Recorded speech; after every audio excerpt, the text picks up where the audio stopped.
Welcome, everyone.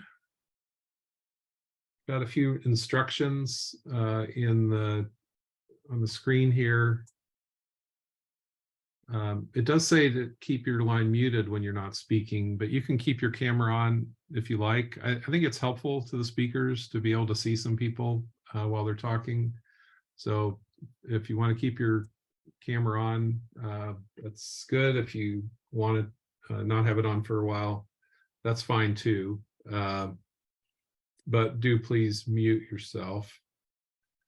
We have a lot of material today, a lot of presentation material. So there probably will not be as much chance for questions. There'll be some. So most likely we'll end up holding questions till the end of a panel period, and then giving people the opportunity to ask questions, or we will ask questions that have been put into the chat. So for today, our instructions here have the raise hand function, but as a practical matter, we probably won't be calling on people much. It'll probably be mostly documenting everything through chat. We may ask you to ask your question. So anyway, if you have a question or a comment as things go along, feel free to fill up the chat. We do save that. We will share that with folks, and we will use that to build material. Okay. We have a nice attendance today. Thanks. I wasn't sure we were going to have this many people today because there are a couple of competing meetings. So I was very pleased with that. So as you join, you see the little ground rules here. If you could put your organization name in the chat so folks can know where you're from, that would be great. And I think I'm going to go ahead and get started. And we are recording too, for those of you who just joined. I just want to let everybody know we're recording. Okay, next slide, please, Donna. So today we're going to do a little review. We do have some new people joining us today that haven't joined before. So I'm going to do a little process check-in on this project. Then I'm going to frame this particular session, which is focused on loads, resources, and reliability. And then we have 3 great panels and some outstanding guest speakers.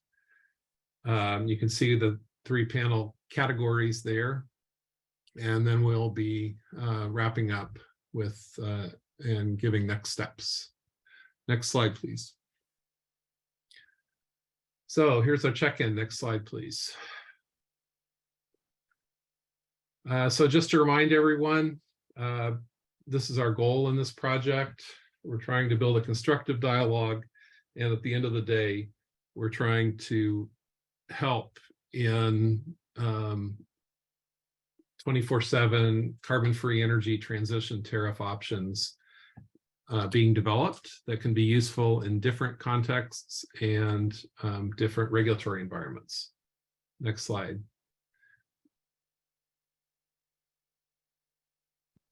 This project has 3 phases. There was an initial phase where we interviewed a lot of you and others. We produced a project memo describing our overall project at the end of January, or at the end of March, excuse me. We've been having stakeholder meetings since then. The emissions technical work group has been quite active, and they are now getting focused on what needs to appear in tariffs to support the emissions data and emissions issues that need to be carried forward into tariffs. This is the kickoff of starting the loads, resources, and reliability work group. I'll be telling you more about that in a minute. Next meeting, which will actually happen on August 1st, our workshop number 4, will be focused on rate making issues. At the end of this project 2, we'll do some establish some work groups. We'll talk about that a little bit, and we'll prepare a report at the end to report on what's happened. Next slide, please. So loads, resources, and reliability with CFE. Next slide, please. So this, up till now, we focused a lot on emissions. We haven't focused as much on just these kind of basic challenges of offering a 24/7 carbon-free energy tariff. The challenge with 24/7 is both a daily challenge, as represented in this graphic here. The daily challenge is both about carbon-free energy being available at key times, and also about key energy services or electric system services being available carbon-free at key times. Next slide, please. But the challenge is also seasonal. This is an example from a particular store in New England that's supplied by wind and solar, but it's typical in some ways, not as severe in others, on the fact that the load is going to deviate from the available carbon-free energy from the portfolio. And so today we're going to really focus on how do we fill those gaps and how do we ensure reliable service with carbon-free energy. Next slide, please. So we kind of have three buckets that I've asked the speakers to get around to at the end after they provide their case studies. I've asked them to comment on one or more of these three.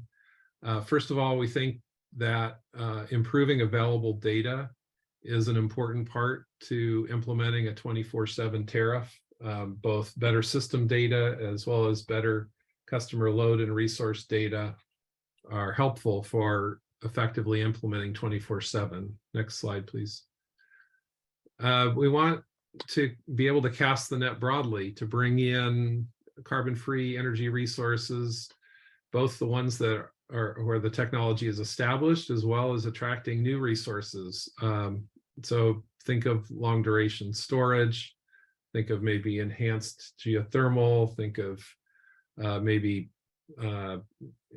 improving the transmission system and markets so that you have access to a much broader range of resources to help you meet your load. So another goal of these tariffs is going to be to ensure that we are casting the net broadly for technologies that could be helpful in entities meeting 24/7 goals.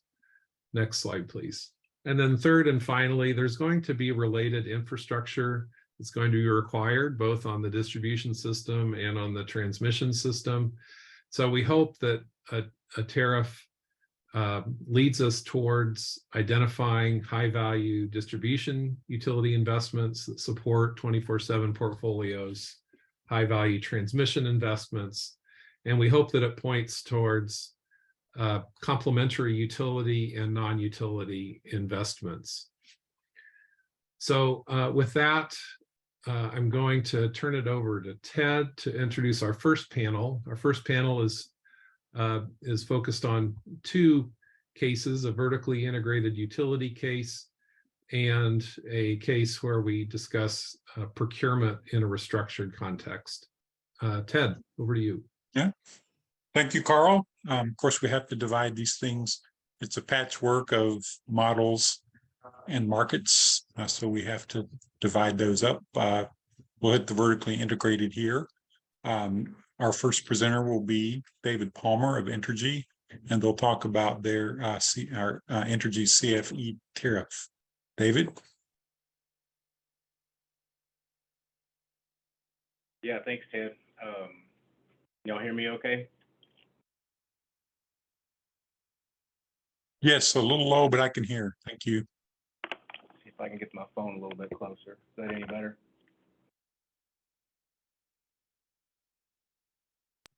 Yes, that works. Please roll.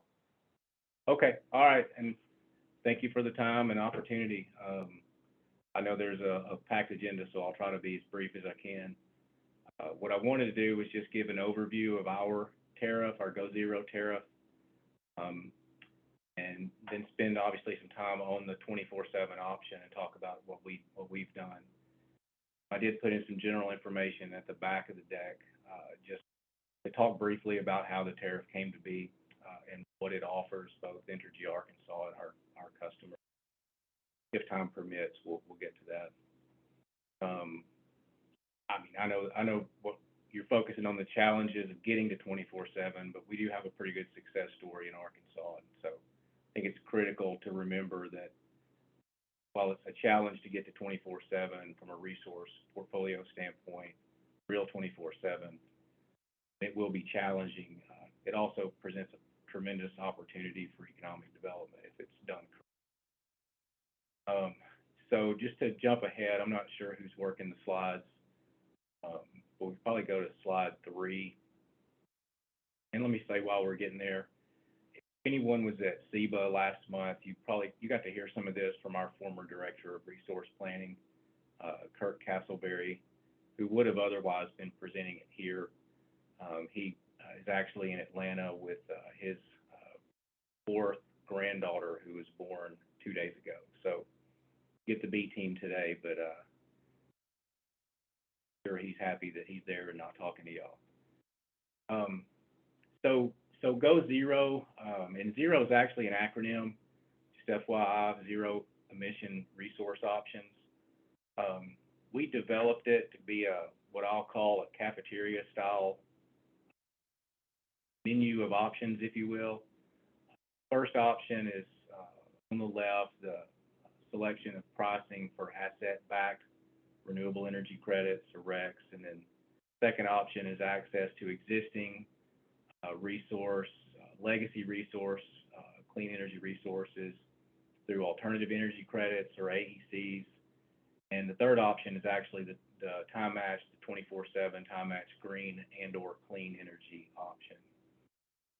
So moving to slide 4, or the next slide, see there are 3 pricing options for the RECs. The customer basically chooses its risk tolerance on that, risk profile, if you will. Ultimately, in all 3, the subscribing customer gets the benefit of the RECs associated with their subscription level for that resource or those resources. The resources themselves provide capacity and energy value to all customers, and that's where the costs are ultimately recovered, as with any traditional or legacy resource. Subscription becomes an additional revenue stream for the RECs that we use to, reduce the rates that all customers would otherwise pay. And I want to make that point here because it's important. It was important during the development of this tariff. We hear from interested customers with, clean energy goals that they also need to see additionality, meaning that they want the value of the RECs, but also their participation is requiring that the utility get more renewables. I think that's being addressed in 2 ways with our tariff. First, generally, because of the level of interest we've seen in this type of an offering, we're seeing a greater need and really to acquire more and faster to meet those goals. And so when we seek regulatory approval, we're telling our regulator now that not only are these the right resources to acquire from an economic standpoint, but part of the justification is also that we've got to satisfy this demand for our customers to be able to have access to CFE for what they need. That's where the economic development, part shows up. Second, and this is probably equally as important, we include a monetary or economic value for that REC or the renewable attribute in the economic evaluation of the resource. So, obviously the revenue generated is a key piece of our ability to acquire because we're relying upon that revenue stream to justify the economics. So we're able to tell customers that, yeah, you're absolutely causing what's coined additionality or spoken of as additionality by participating in these types of tariffs, or specifically in this one. So I'll pause if there's questions about option 1 before I move on. I'm trying to talk quickly so we can get to questions, so let me know. If you have questions, please put them in the chat, and the chat is being monitored. Thank you. Please proceed, David. Okay. So on option 2, we've got the AECs, which is the REC equivalent for existing clean energy resources. I think everybody understands that. I think I saw somebody from MRET's actually on the call. They could probably speak to this better than me when we get there. What's important about this option is that customers don't pay a subscription charge like they would under option 1 to access RECs. They only pay a fixed dollar per kWh charge to cover the cost of the AEC retirement on their behalf. So we landed here because in theory, customers have been and continue to pay for these existing resources. So an additional charge doesn't make sense. But because there is no additional charge other than the cost of the retirement, customers can only access their pro rata share of the AECs based on the load and the energy generated in any time. The customer is taking some risk with respect to how much of their clean energy goals they can actually meet with AECs, because there's no fixed subscription amount. Thus far, we haven't received much pushback on this because Entergy Arkansas is fairly unique in that we get upwards 60 to 65% of our average annual energy needs met from nuclear. So when you're talking in terms of how do I start, step 1 is how do I get to 50%? You can get to 50% fairly quickly with those types of numbers and some additional amount of renewables. So that's the option 2 on the menu. Bump to slide 6. I think we've got just kind of a summary of how that frames up. So not within each pricing option under the RECs, you can see you've got an assumed value, approximately $5 per megawatt hour for the REC value. And we're looking at an average annual, energy rate of about 3.5 cents per kilowatt hour. When you get to AECs, because you're only paying for the retirement, you don't really have a huge fee. I mean, you can see it's pennies for, a megawatt hour of retirement of an AEC. So customers that want to do that can do so relatively very affordable. And then what we're about to talk about, the time matched 24/7 portion, that's really an unknown because what you're doing is you're taking the participation under the various options and you're combining that into customer specific custom scope 1 or scope 2 emission report based on their unique load profile and what they've subscribed to. So the cost there is somewhat of a TBD, but you're combining that on top of what they've otherwise chosen to participate. So moving into the time match, I want to first talk about, this slide. We looked at it, there's various definitions, I'm sure y'all are aware. At a high level, you're obviously just matching, production to load. But what does that achieve? Some customers have, a 50% matching goal. That could mean matching 50% of your load in every hour. That could mean you're matching 100% of your load in half the hours. Or that could mean you're matching, a weighted 50% average on an annual basis. The point here is our tariff is because, we can accommodate any of those definitions because, again, we're just creating a custom report and ultimately the AEC or REC retirement is established. So while there are many definitions, as long as you are aware of which one you're trying to meet and you work that into what you are achieving, then your reporting works out for the customer. Challenge becomes how does a customer that's seeking 24/7 choose the right combination to meet their specific goals, right? But they're the ones that are driving, what those definitions are. Moving on got a sample day model. It's similar to the slide I think that Carl you showed at the beginning. While not based on a particular customer, I'll say it's not far-fetched compared to what Entergy Arkansas has from a load profile. You can see on the left under the base case, you've got your legacy AECs only. The black line represents load. Based on that production level, you can get 54% of your load matched. On an hourly basis, that's about 50%. On the right, you've got the same load and the same AECs, but now you've added some RECs under option 1. So in this example, added some assumed renewable production. You're able to increase your hours at 50% to now 22 out of 24. Your hours at 100% are now 9 out of 24.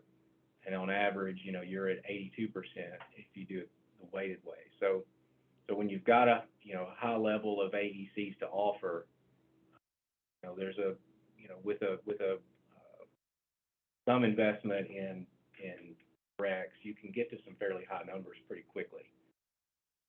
Carl, you'd asked about, you know, qualified resource acquisition. I think that, if I'm understanding what you're looking for there, I think what happens is it probably comes in phases, if I'm thinking about it correctly. So we'll roll this out with our portfolio and what we are currently acquiring. And as we look to acquire additional resources, we're obviously evaluating what new clean energy technology fits and meets our needs. We're balancing resource adequacy with how MISO requires resource adequacy to be met, looking at what are the options to do that with CFE, and what are the technologies that are available to do so. And so while you're solving that puzzle, you know, you're engaging your customers for, you know, how to do the time match to meet their goals. And then you're introducing these new resources, new technologies, and phasing those in, which is just bolstering your ability as you grow to meet more hours, more load, that kind of stuff.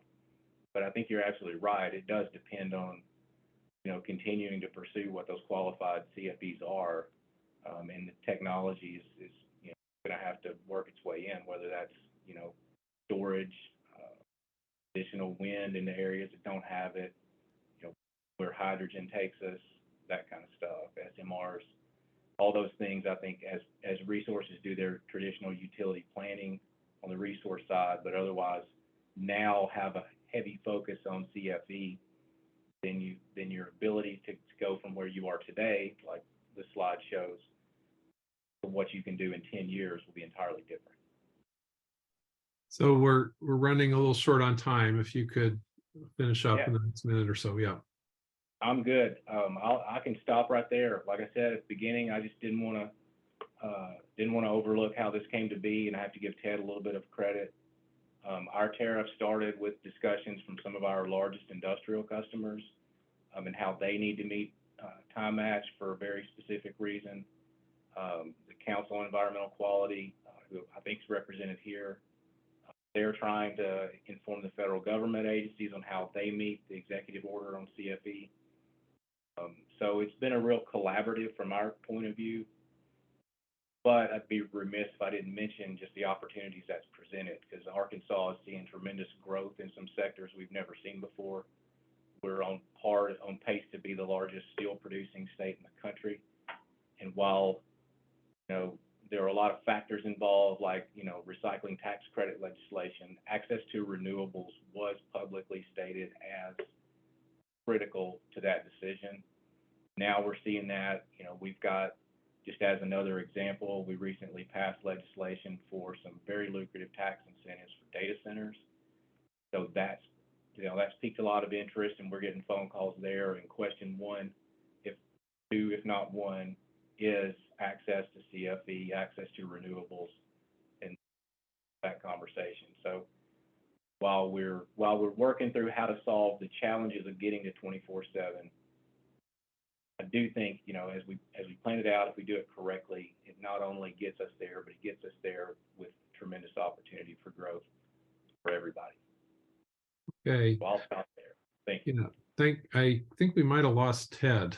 So I'll just keep things rolling while Ted's absent. But unfortunately, we don't have time to ask David questions right now. We will follow up and get answers to the questions, working with David afterwards. So your questions will be answered, but probably not right now. With that, I'll pass it off to Eric Allam with RPD Energy. Eric, go ahead. Thank you very much, Carl, and thank you, David. I appreciate the opportunity. This is a kind of unique forum for me. I've been in the energy business for well over 30 years, but all of it on the restructured market side for the most part. So if you want to advance, I'll do about a minute or less on who RPD Energy is, and then I'll get into the meat of what we've been able to demonstrate in the marketplace as it relates to 24/7 CFE solutions. So RPD has been around for a number of years now. We've innovated a variety of products and restructured markets to allow easier, more efficient, affordable access to renewable energy to corporate buyers and commercial buyers, institutional buyers that maybe aren't the right fit for a traditional PPA or VPPA type structure. The traditional risks that are allocated to the buyer in those constructs is goes beyond the core business practices of the vast majority of companies in the US. And at the other end of the spectrum, we're seeing more and more pushback on the concept of buying unbundled RECs to use to support 100% energy claim. Mostly our customers, clients, and market participants are looking to answer three questions. Where does my green energy come from? What makes it green? And what's the impact of my purchase? So everything that we do, including the awards that we won with customers like Intuit and others, and an award that's going to be announced here in the next couple of weeks related to the case study I'm going to present here about Iron Mountain, is all around utilizing physical energy sourced from renewable assets with the concurrent RECs to create the strongest possible sustainability narrative for customers trying to use renewable energy to meet their corporate objectives.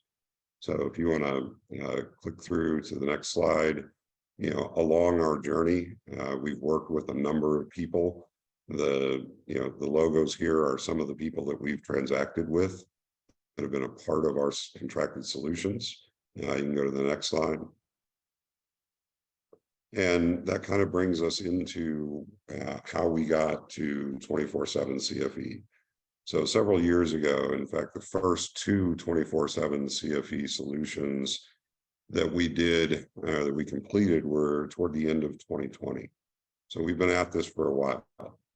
And during that process, we've now come to the place where we've actually completed 6 different 24/7 CFE transactions for corporate buyers across 4 different regions: California, PJM, New England, and New York. We're working on several others now. And we've learned a lot along the way about how to create the right 24/7 construct in a deregulated market environment. Working up and down the value chain, as David said, collaboration is key. And we start with understanding a customer's objectives as they relate to 24/7 CFE. We work back along the chain to the generators to define the optimal generation mix in order to meet that ongoing forecasted load requirement. We bring in the wholesale marketplace in the form of a wholesale intermediary, generally Expo US, and they provide various commodity management and risk management services within the structure that can then be provided in a pretty standard supply stream of hourly physical renewable power scheduled to the grid, the associated RECs to meet an hourly load forecast to the LSE. So we utilize market tools upstream of the LSE to deal with a lot of the complexity that a traditional LSE, be it a utility, a co-op, a municipality, or a retail energy provider, may not be willing to take on in this kind of a structure in order to bring it to the table for the end use customer. The key things that we've found in this process and that we've learned along the way is that the upfront analytics are critical. So we have entered into a strategic partnership with a company called Scoville Risk Partners. They are self-described propeller heads that come from quantitative mathematical backgrounds from companies like Constellation, Goldman, and others. And they have worked with us to develop a extremely sophisticated technology-based infrastructure for running thousands and thousands of simulations on generation forecasts, load forecasts that allow us to create the optimal mix of resource type to meet the hourly load requirement. You can go to the next slide. And at the end of the day, there's a lot that I could talk about around the journey, but the proof is really in the data. And so Chris Pennington from Iron Mountain, who I believe may be on this call, has generously given us permission to share some of the results of the most recent 24/7 CFE solution that we provided to Iron Mountain. This one covers 3 different ISO regions and 250 plus metered service accounts with all kinds of varied load profiles at each of those accounts, from data center load to non-data center load. It was a very significant, complex challenge. We put together, utilizing the analytics technology that I just mentioned, an optimal portfolio that combined small, low impact hydro and wind for this one. We have utilized combinations of wind and solar in other 24/7 CFE structures that we've done. But the key is finding the right mix that's local to where the energy is going to be consumed, meaning at least it's within the same ISO region, and combining that in a way that creates the right outcome for the buyer. So the heat maps that you see in the Hollywood Squares stack on the right are described by Chris as being elegantly green. They give us visibility into how the optimal load match is working on an hourly basis. If you're not familiar with this kind of graph, this is similar to what Google published in 21 in their white paper on 24/7 CFE. You can see that the hours that are completely green are where we met 100% of the load with 100% generation, scheduled in that specific hour to meet that load. The bluer shading, depending on the shade of the blue, represents different percentages of achievement across those 8760 hours. So through this, we can begin to hone in on how we modify to create better and better load matches as we go through time. But you can see from the table on the left, from the first quarter of 2023, we're achieving exceptionally high measures of hourly load matching across all 3 ISO regions and all accounts. Now, there's a lot of ways, as David mentioned, to slice and dice this data.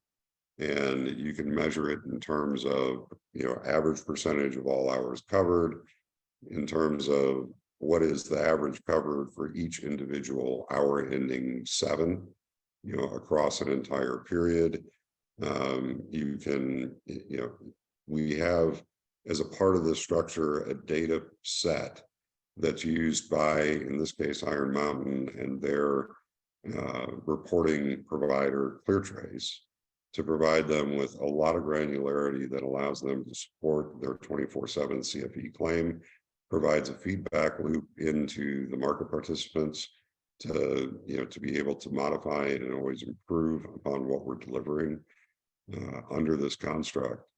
And one of the most unique things about this transaction was that we were able to do it under a flexible, shorter term than a traditional PPA, VPPA construct. This deal is 4 years in length.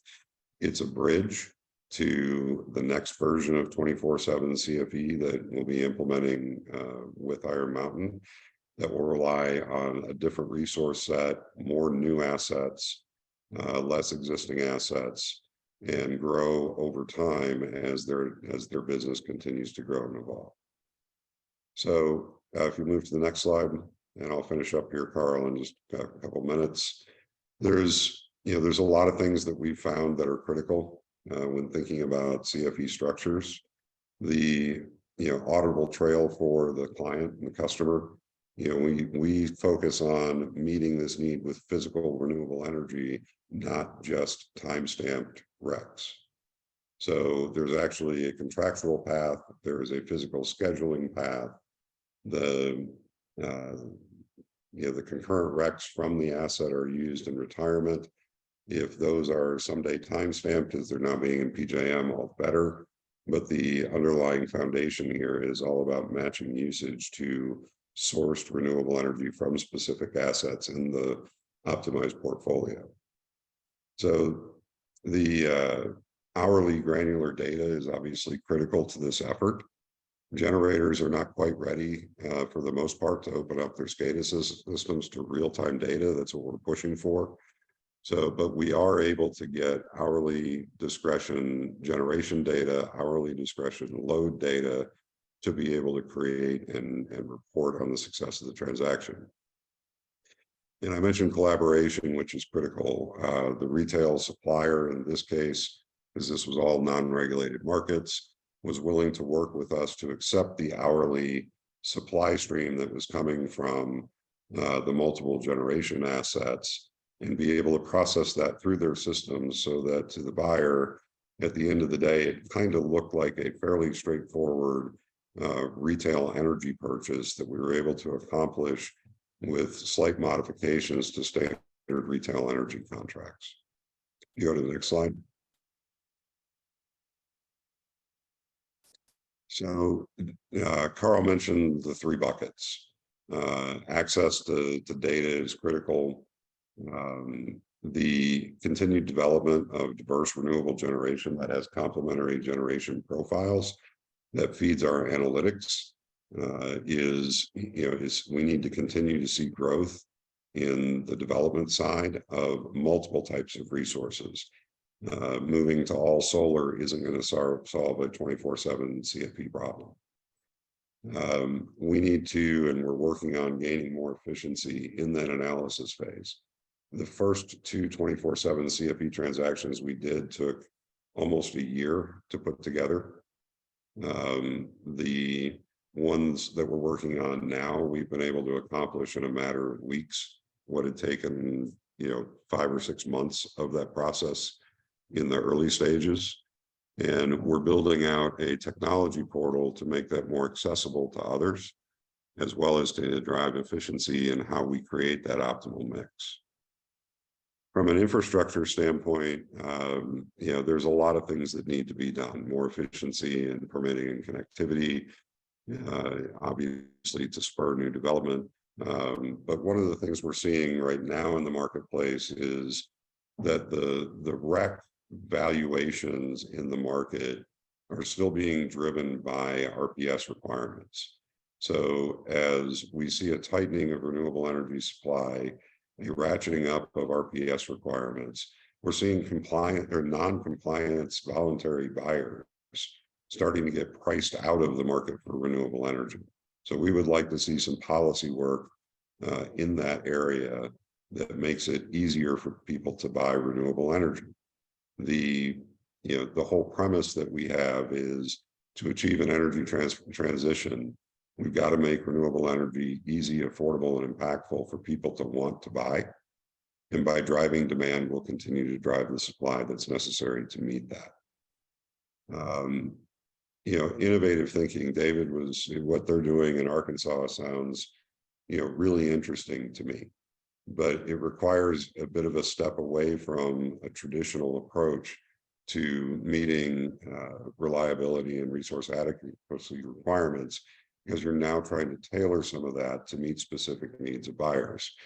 We'd love to be involved in the process of helping utilities, municipalities, co-ops, and other types of LSEs think through how that can actually work.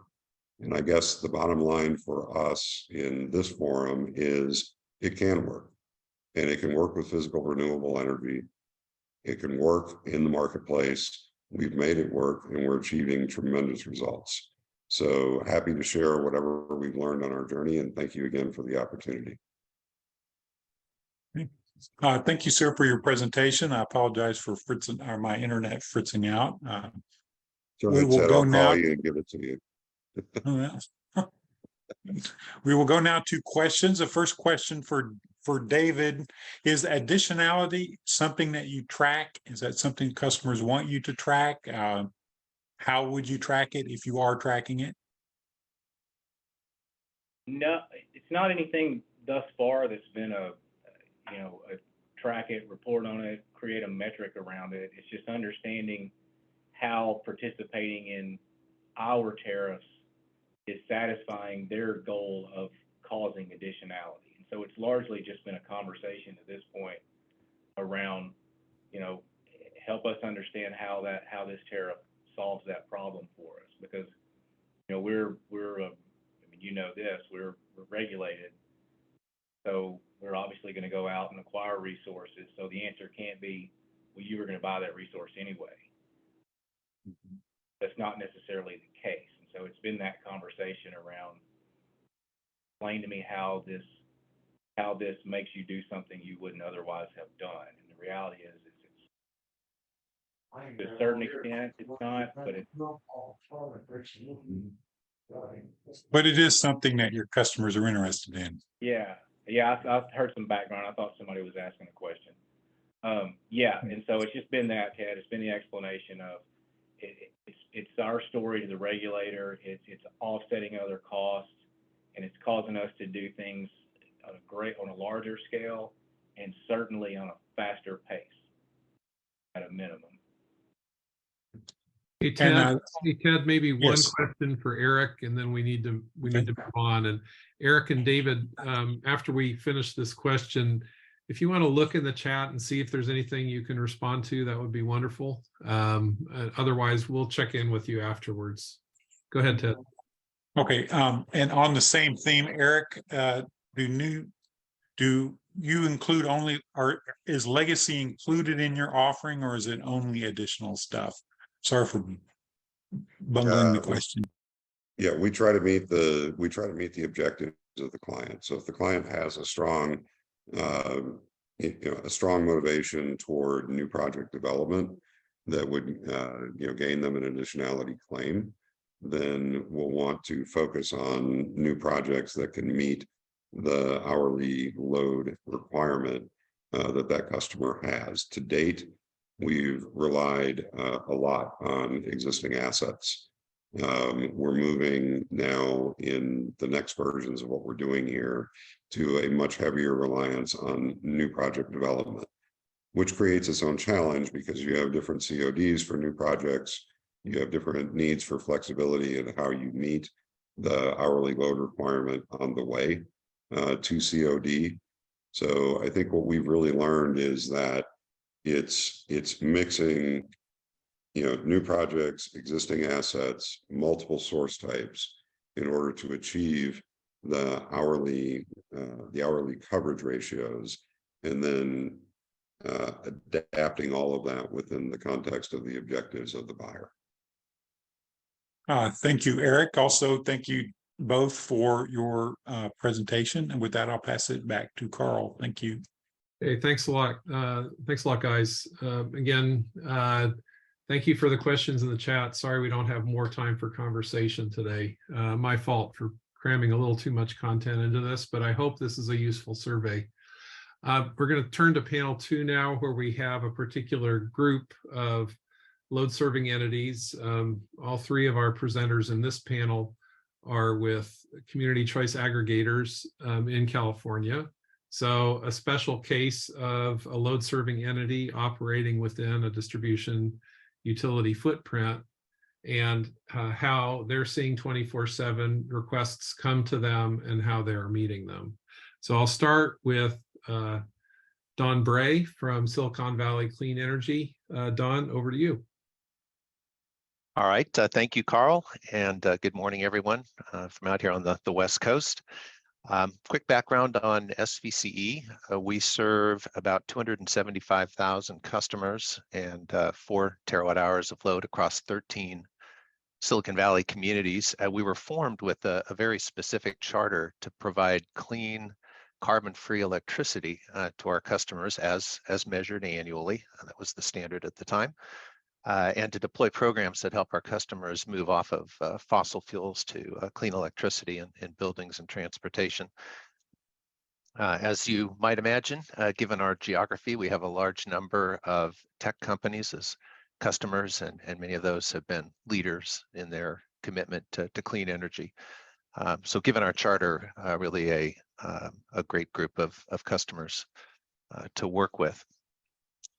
When we first launched back in 2016, we procured all our clean energy from the market in short-term contracts, but soon after our launch, we began to build our own portfolio of longer-term PPAs. So really a kind of a blank slate opportunity for that.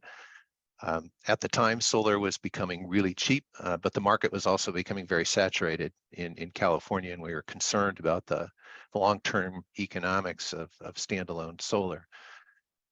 So as a result of that, we issued one of the state's first RFPs for utility scale solar plus storage. And we now have a few of these projects operational. They're performing very well because that solar energy can be extended into the evening peak when prices are higher. At that time, we hadn't really begun to formally model our 24/7 portfolio or model it with that as a basis. But we were working hard to build a diversified portfolio, one that would have resources that would cover all hours of the year. So we've added geo, we've added wind, we've added long duration storage, and now we are doing that modeling across the 60% or so of our load that's now covered by PPAs, plus what we're buying out of the market. We're achieving a CFE internally that's in the mid to upper 80%, mid 80% range. So we have a little ways to go. We're doing well, but we want to continue to advance that score as we continue to build out our PPA portfolio. Next slide, please. So in 2019, we began conversations with Google about our mutual interests in 24/7 CFE. Google, of course, has been a leading voice for this, and we saw working with them as a real opportunity for us to gain operational experience with a CFE offering to the market. So we put this in place with them. We've been up and running for about 6 months now. Some key elements of this service include a dedicated and optimized supply portfolio of resources that are specifically for them and that meet their additionality requirements. This is built essentially as using a virtual PPA concept, so it's a floating rate type of deal.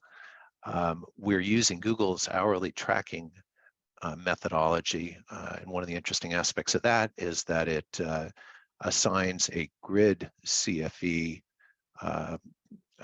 score to hours where our portfolio is short. So that methodology really incentivizes adding resources into the portfolio that complement what's already on the grid. We have a 92% CFE target around this arrangement. It's a little lower than that in the initial years as we build out the portfolio and higher later in the term. We're also working over this next year or two, now that we're up and running, on some really interesting demand side load management opportunities. They have battery storage and are continuing to add that at a number of their sites, plus thermal storage. So real opportunity to flex load into hours that are lower cost and cleaner from a CFE standpoint. Next slide, please. So going forward, we're working on establishing some additional customer-specific contract arrangements. Again, this is for a percentage of our overall load. And we're continuing to work on modeling our overall portfolio towards this 24/7 objective, and that's factoring into our procurement decisions. We're also working on generalizing a current offer that we have to our customers for 100% renewable as measured annually, but applying a CFE score to that and meeting a CFE objective, which will likely be in the 95 to 97% range as we fully flesh this out. But this is an opportunity for any customer to engage in a service that has CFE as a basis. In terms of key challenges, these have certainly been commented on by the other speakers. It's really important as we look to scale this to move towards an hourly or sub-hourly tracking mechanism. and this is being worked on, but it's really essential for both renewable resources and carbon-free resources, as has been discussed. One of the other aspects that we are definitely considering as we further build out our portfolio is stranded asset risk. Of course, load migration is always possible. We can have customers come and go. So our load shape and volumes are subject to change. We also are dealing with a very dynamic environment policy-wise in California. So procurement orders can come along that can mandate procurement of certain types of resources. And you're never quite sure when or if that will happen. And so we need to leave some room, in a sense, in our portfolio for these types of possibilities. Last slide. So I'll leave it at that for now, but we're definitely big supporters of CFE at Silicon Valley Clean Energy. We see it as essential to where we're going and where the state is going. And using this type of an approach will hopefully enable us to see more glimpses of the future as described here by the governor. So Carl, with that, back to you. Okay, thanks, Don. We're going to jump on directly to Ryan with Sonoma Clean Power. And again, feel free to ask Don questions in the chat, and Don, take a look and see if anything comes in for you. But with that, Ryan, I'll pass it off to you to talk about Sonoma Clean Power's journey. Excellent. Thank you, Carl. Yeah, so I represent Sonoma Clean Power. We're the CCA serving Sonoma and Mendocino County. I'm going to talk through a few slides about our own approach to thinking about CFE. Our objective at SCP is really to look at how we have agency in enabling natural gas retirement. We were talking a lot about additionality. I think we don't just think about, things from a rec perspective. We're already kind of thinking about, what are the types of assets that allow us to retire the current natural gas fleet in California. And there's a lot of alignment with the CFE approach. Let's go to the next slide. So since starting service in 2014, we've actually offered a tariff that's 24/7. We call it Evergreen, and it's got three main components to it. One is it's 100% renewable. One that it's 24/7. We don't not necessarily in a tracking basis. We're still trying to get time-based RECs stood up, but from a conceptual basis, it's a fleet of renewables that can power people who subscribe on a 24/7 basis, and it's local. And all of our customers can sign up for that for a 2.5 cent per kilowatt hour premium. The way that we serve Evergreen, it's actually similar to how AECs work in Arkansas. We have the geysers in our backyard, a huge geothermal resource. And right now, Evergreen serves about 4% of our load, and we have a 50 megawatt geysers contract, so we're able to use that geysers geothermal to basically firm renewables. And the way that we've really worked with, we do have a lot of concerns from customers on additionality, is that having this lens for only looking at local resources has driven us to make hard decisions and build things that are, as easy to build. We're in the Bay Area.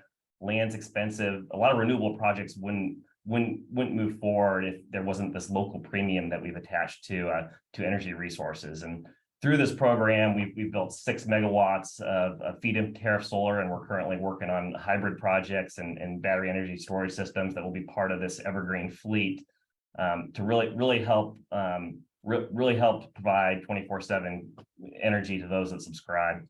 One thing too that we're really excited about is we've seen a lot of enthusiasm from commercial customers, but also all our local municipalities. Most of them have subscribed to Evergreen. We have fleets of electric buses now driving around that are powered by 100% 24/7 green power. So it's a good kind of first test case, and we like to think we were one of the first back in 2014, kind of thinking about a product that takes this 24/7 approach. Next slide. When we're thinking, that the solving Evergreen is a different problem to solve when we think about it at a portfolio scale. With only having 4% of our load, it's easy to potentially have resources that help firm it up. When we're starting to think about our total portfolio and how we approach that problem, we've adopted an approach that we call hourly mitigation, and this is really kind of in that frame of thinking about what can we do to enable natural gas resources to retire the soonest. So when we're looking at our total portfolio, our target is by 2026 that the resources that we have under contract, that they're able on a marginal emissions basis in each hour are able to create supply emissions that would mitigate the marginal emissions of our load.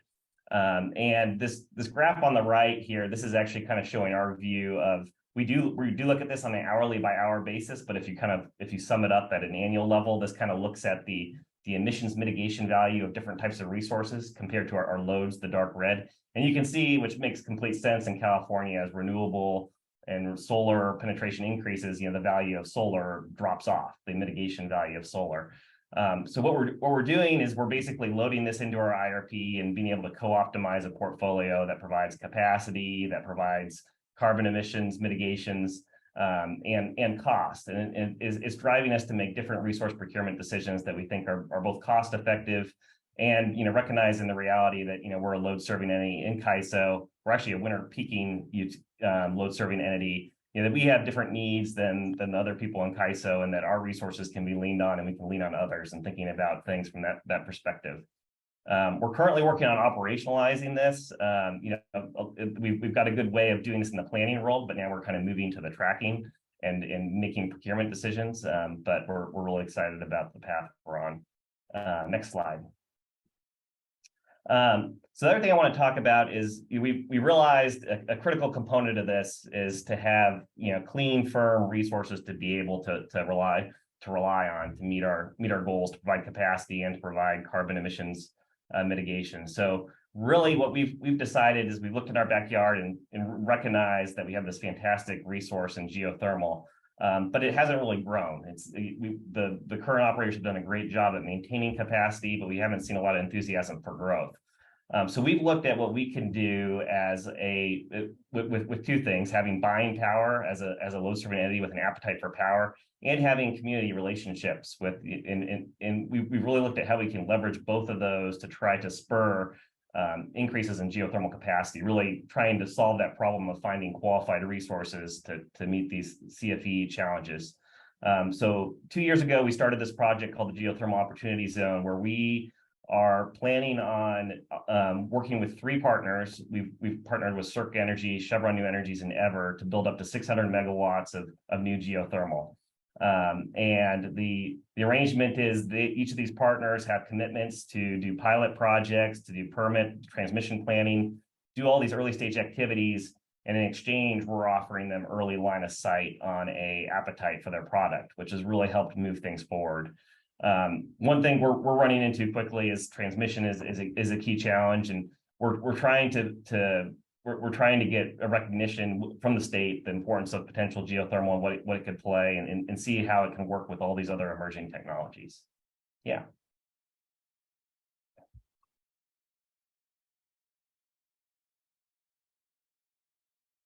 Thank you, Ryan. We're going to hop right on to Jan Pepper with Peninsula Clean Energy. Jan, go ahead, take it away. Okay. Good morning, everyone. Thank you well, it's morning here in California. I guess it's afternoon for many of the rest of you. If you can go to the next slide, please. So we've been looking at achieving 24/7 by 2025 in our organization for a few years now. And we are committed to delivering 100% renewable energy on an annual basis by 2025. We will actually be delivering our time coincident 99% by 2027, just due to the issues in the market and the ability to get new resources online due to supply chain constraints, transmission constraints, and things like that. But we published this white paper in January that is on our website, and encourage people to take a look at that if you haven't already. Next slide, please. So when we look at our emissions footprint in 2021 and what the impact is of relying on the grid for our delivering energy to our customers, this heat map shows those areas of the day that are most important for us to try to cover. And I think everyone knows what a heat map is and how this works. And so basically we need to fill in the winter hours and the nighttime hours with additional renewables. Those are the hardest hours for us to cover. So if we can go to the next slide, please. We developed a model internally called the match model, and we have, it's available to anyone to use, open source at github.com/pencleanenergy. And what you can do is put in your existing portfolio and add in other resources that you might have availability to procure, and come up with what might a portfolio look like to achieve 24/7. And we're happy to work with organizations that are interested in looking at this more closely. Next slide, please. So as we ran this match model, we determined what kind of capacity is needed to add to our portfolio in order to reach 24/7. And the graphs on the left show what the mix is of our current portfolio, where we are meeting our load on an annual basis, and then the additional resources that we would need to meet our load on a time coincident basis 99% of the time. And you can see that we're going to add 857 megawatts more of resources. And what this will result in is that we will have some over procurement. And so part of our model is determining how we would sell those RECs, the excess RECs and the excess resource adequacy back into the market, and making some assumptions about how we would be able to do that. And that also affects the economics, but our assumption is that if we can resell 75% of those resources, then we would be able to achieve 24/7, 99% of the time at about the same cost as our current portfolio. And currently we are selling our product at 5% below PG&E's generation rate. So I think Don Bray had a quote in his slide. It said, "Clean energy without even thinking about it." That's definitely what we're trying to do. Clean energy without even thinking about it, and it not costing more. And that's really the key, is we want everyone to be able to have cleaner electricity and it not cost more. Then we can really make this happen.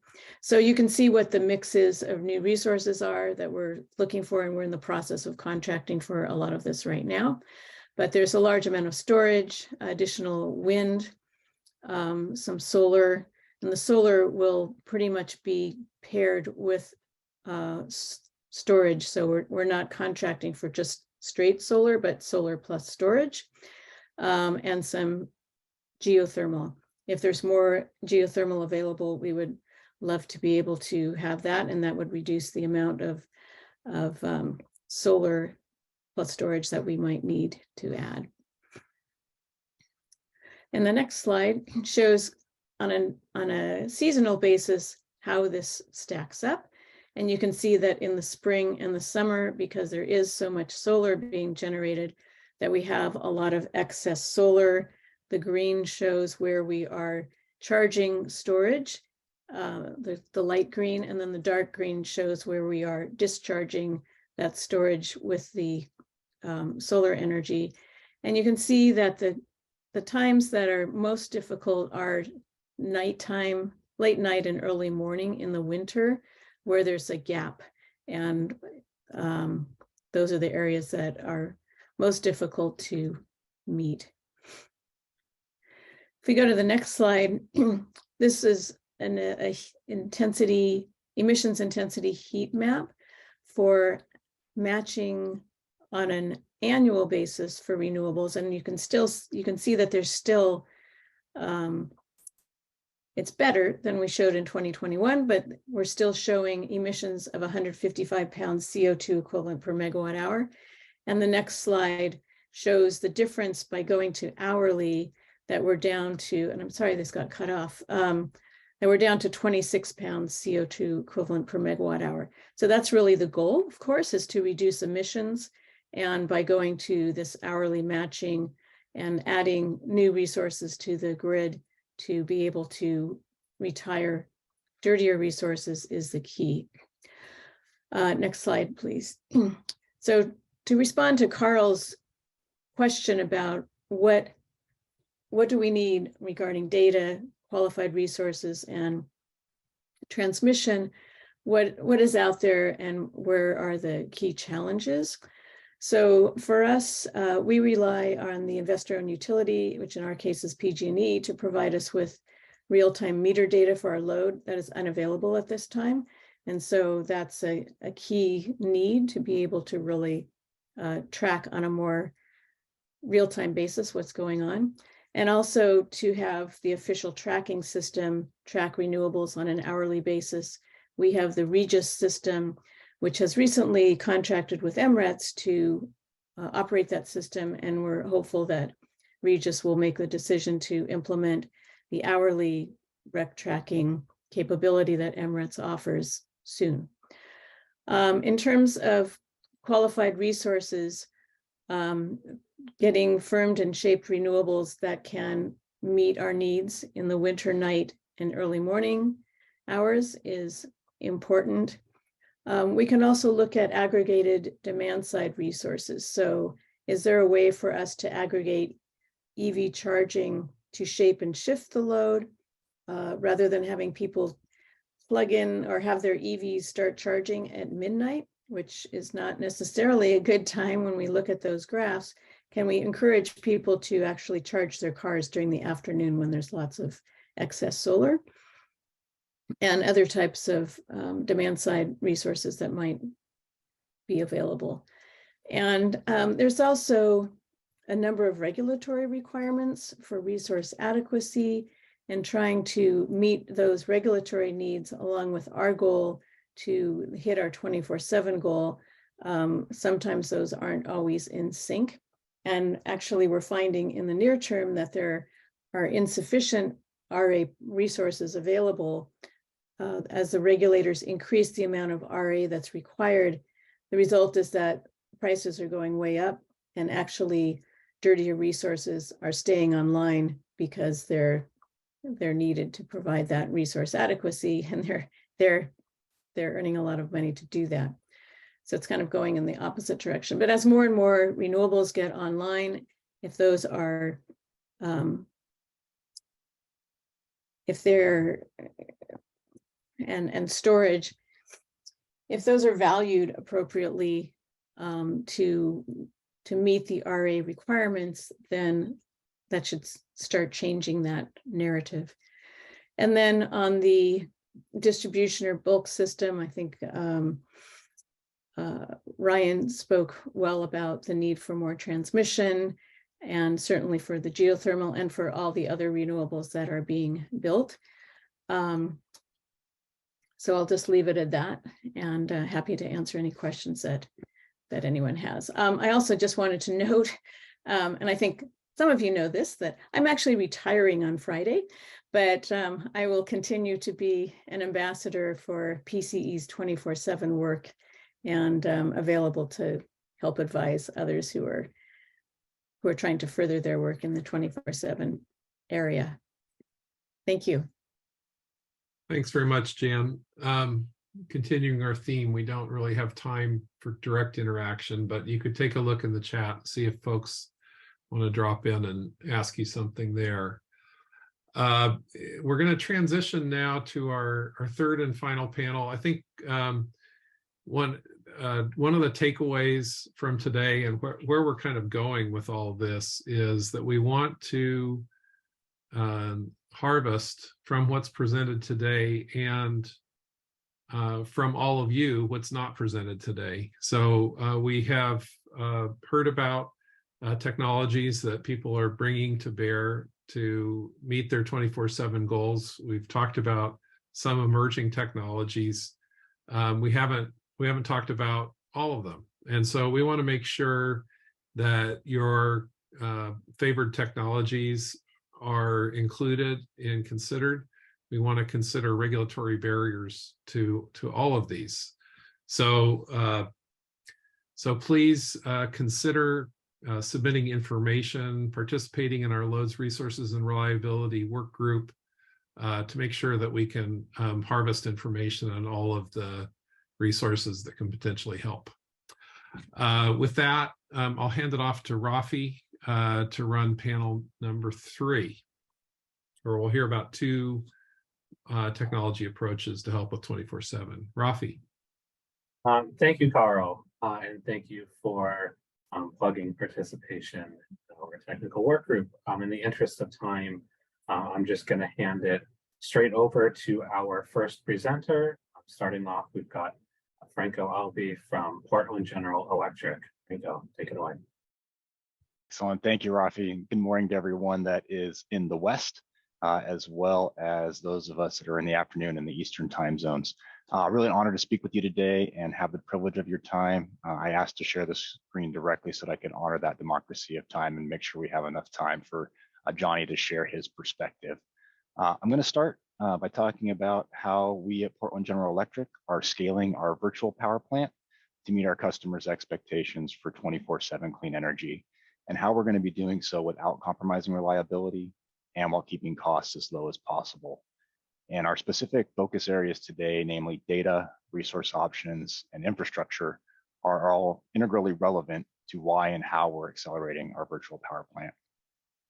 Our customers, the market in which we operate, and our regulatory environment all provide context for our approach. So that's where I'm going to start. Then I'll specifically talk about our VPP, the current state, and what we see as its future. It really is both an exciting and an essential part of the solution to the clean energy future 24/7. So briefly, at PGE, we are a vertically integrated investor-owned utility, wholly located in Oregon. Our system average load fluctuates between 2 and 3.5 gigawatts, and we have a peak load of about 4.5 gigawatts. We have 3.3 gigawatts of self-generation, as you see on the screen here, and we balance the rest of our customers' needs with market purchases and other contracts through the dynamic system that we have. As we drive towards our ambitious clean energy goals, it's good to note our portfolio is almost 40% non-emitting today, and we are making continuous progress in reducing emissions and have our 100% clean energy goal in 2040 as our North Star. And importantly, and as some others have noted, this is not a REC-based goal. This is an emissions goal. So it's 100% clean without the use of financial constructs solely. One of the things I like to talk about PGE and why I love working here is that we have a history of innovation, and we continue to embrace that innovation as part of our culture today. Over 130 years ago, we built the nation's first long-distance transmission line and used it to send 100% clean hydropower from the Willamette River 12 miles east of town to downtown Portland. And that might seem humble from today's perspective, and it is, but it's a very impactful beginning. And we continue to lead the way in the adoption and integration of clean energy resources.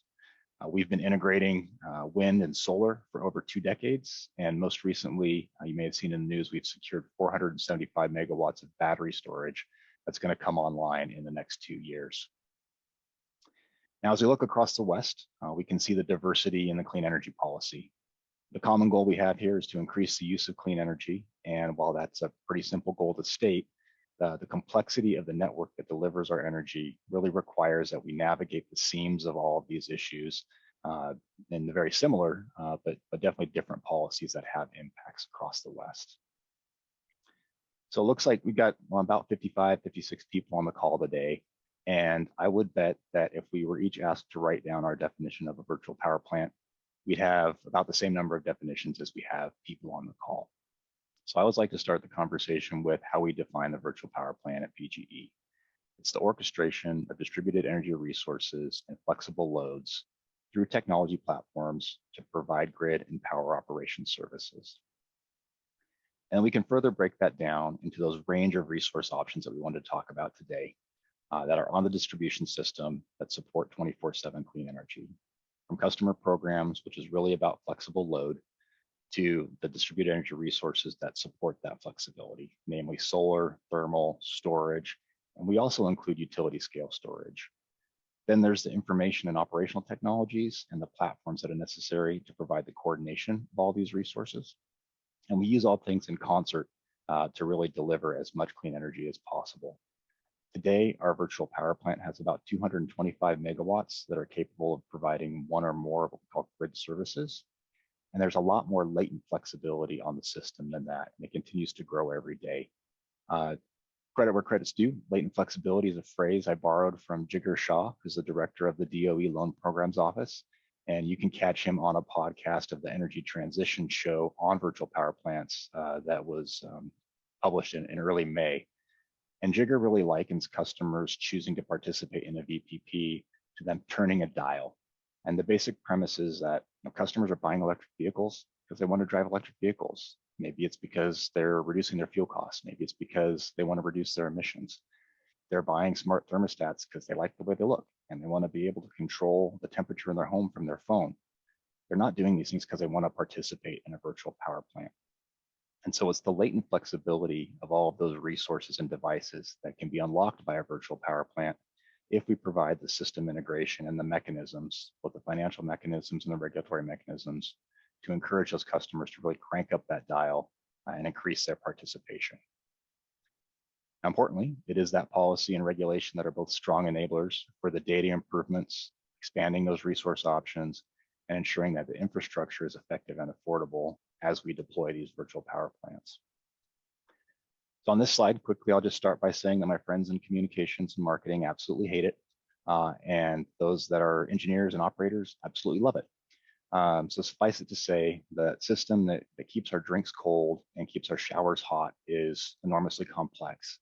And managing that complexity is what we do every day. We also understand that the vast majority of people we serve, our customers, don't care one bit about this complexity. So when we start to talk about system data improvements and what's needed there, with more and more distributed devices influencing our system conditions, it's open source technology frameworks, it's uniform interconnection standards that can really help us utilize the data with confidence, knowing that it's actionable and that it's accurate.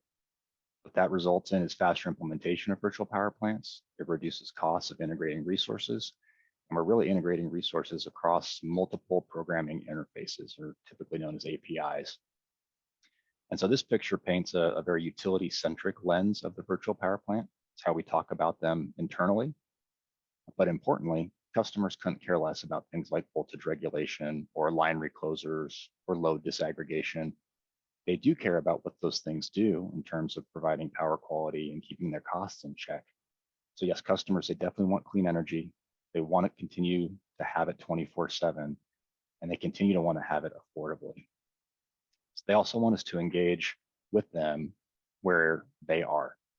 They engage in their world through the technology in their pocket, and we have to be there to meet their expectations and how they participate.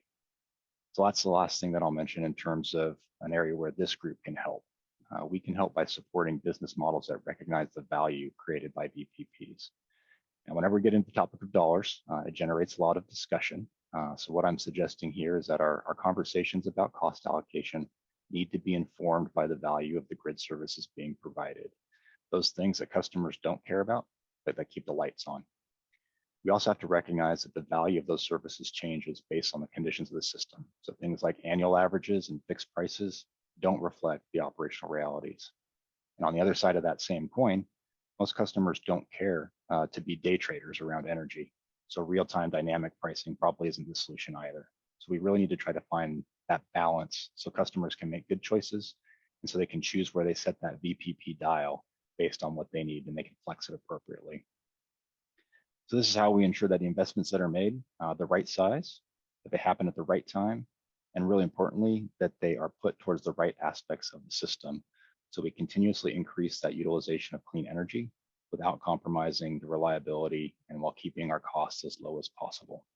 At the end of the day, we are here to serve customers, and I'll end my portion today at the risk of dating myself with a 90s pop culture reference by saying, we want customers to choose to turn their VPP dials all the way up to 11. So I'll end there and look at questions in the chat after and turn it over to Johnny to take it from here. Thank you, everybody. Well, hi, everybody. Great to be here. Johnny Casana from Pattern Energy. We're on the supply side. We're an independent power producer. We're wind, solar, storage, and transmission. We have a global portfolio. We're kind of squarely in the top 10 sort of on the upper half of that in the US, and have an operational portfolio of more than 6 gigawatts, 15 or 20 gigawatts in development, pure play renewables, independently owned, operating in a lot of regulated and deregulated markets. We were asked to talk a little bit about the transmission side of things.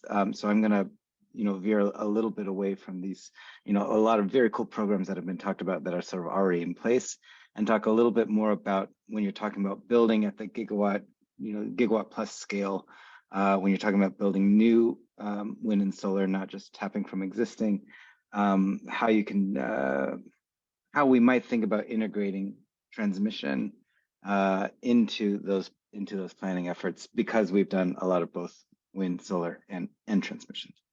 So one of the things that I do, I mean, this is a very energy literate crowd, but sometimes I just put up sort of a map of, those are all the, grid operators in the country. And this is a view of the current wind and solar development scaled by size that we know about. And a lot of this is informed by regulation. A lot of it is informed by, the tariffs that sort of make a clear line of sight between someone who's building a project and looking to sell that power and what kind of buyers would be able to get it. So in terms of thinking about new tariffs specifically to facilitate a 24/7 appetite, whether that's voluntary or regulated, the rules really matter. This is a view of a select amount of high voltage, sort of long distance transmission. That's late stage development. Sort of this is what the country kind of has in the next few decades, next few years, for high voltage. But one of the things we'll get to is there's a lot of work that can be done with shorter distances. This maps the existing transmission over the high renewable resource areas for wind and solar, population centers in terms of where there's a ton of demand.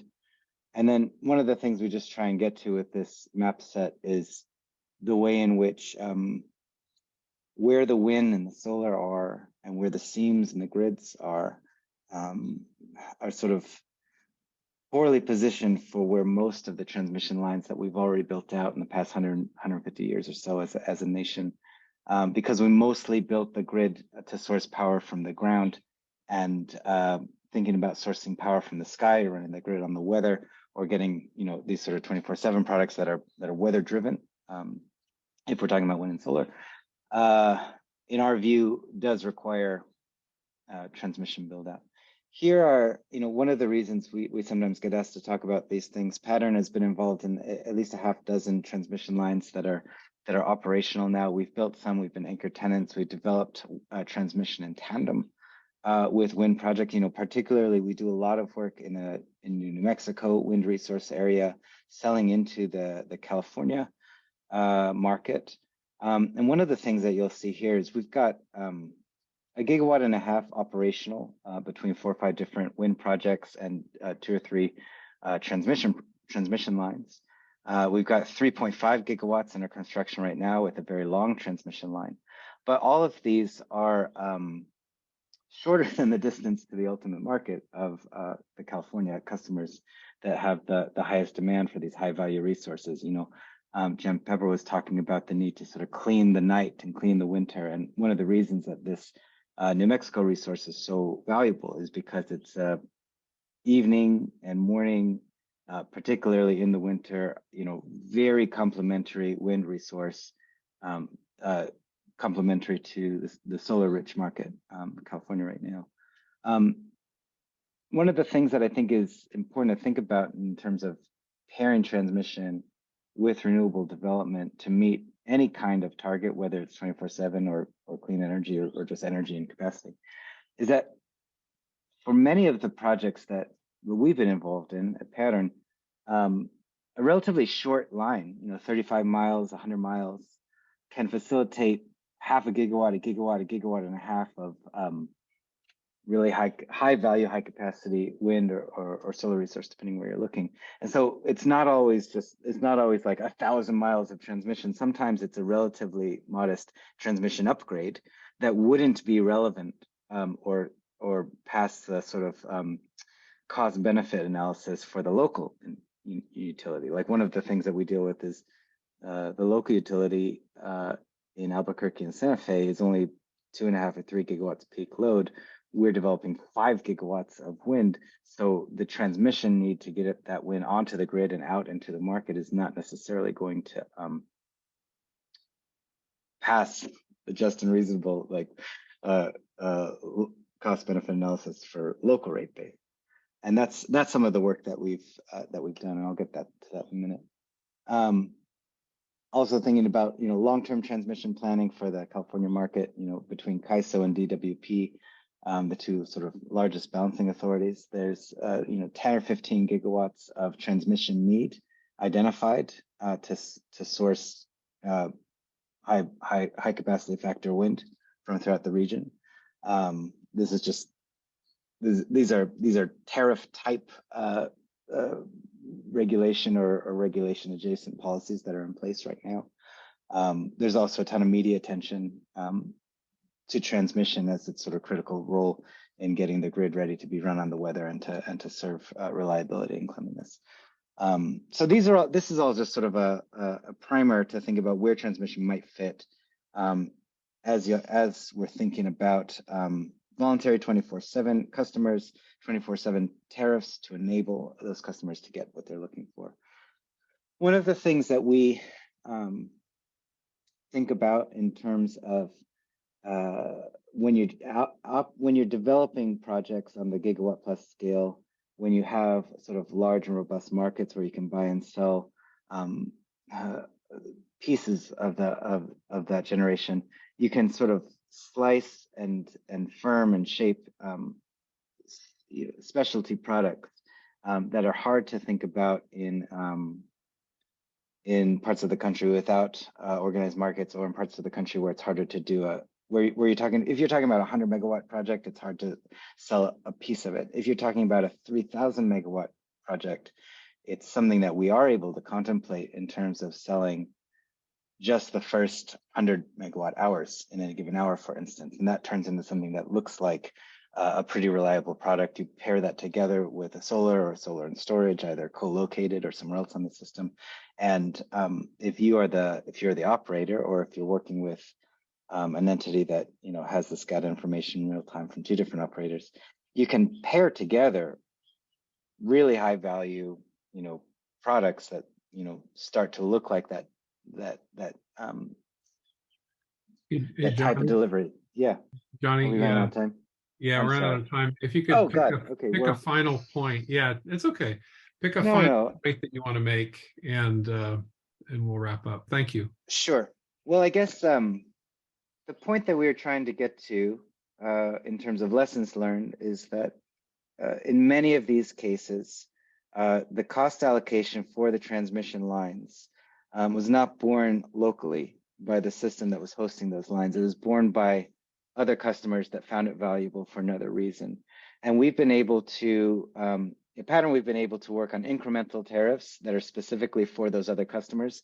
They're regionally different, but you might imagine tariffs that are for other customers that are delivery different, in terms of someone who wants a 24/7 product might be willing to pay for the cost of a transmission line that facilitates some of the cheapest power available wind and solar if it's blended into a firm product that meets their needs.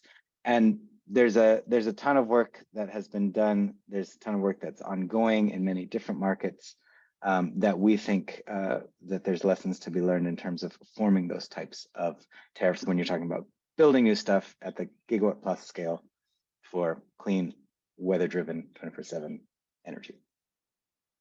Great. Thanks a lot, Johnny. Sure.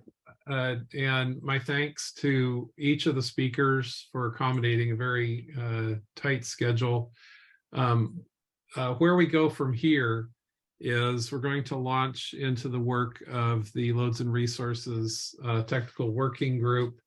What I hope that you will do is opt in, send me a note saying that you'd like to help. We may do this virtually. We may not have to meet together as a group, but I just want to harvest resources from you on what resources need to be enabled in order for 24/7 to be achieved in different parts of the country and in different regulatory contexts. And So that's my request. We'll send you a follow-up with that. We're also going to transition soon to thinking about model sample tariffs. And so we're going to send you out this week, at the end of this week, 3 sample tariffs that we're thinking about developing. We're inviting your comments, thoughts, criticisms for those 3, and ask that you respond by July 21st. And we'll announce the sample tariffs at the next meeting on August 1st, which will primarily focus on rate-making issues. So these work groups, these sample tariff work groups, will fold in what's being learned from the emissions work group, the loads and resources work group, and the pending rate-making issues work group to build some coherent sample tariffs that take on some of the biggest challenges to making 24/7 work in different parts of the country. So with that, again, thank you all for your patience. Thanks for participating with us today. And we look forward to seeing you again soon. Later today, you'll receive, if you're in the emissions work group, you'll receive the emissions recording and materials from last week's meeting. Everybody will receive that also tomorrow in a general follow-up from today, which will include the slides from today, the recording from today, as well as a request for you all to provide information into our working group efforts. So with that, thank you all very much for participating today. Have a great day and week, and we'll be in touch tomorrow. Thanks. Bye.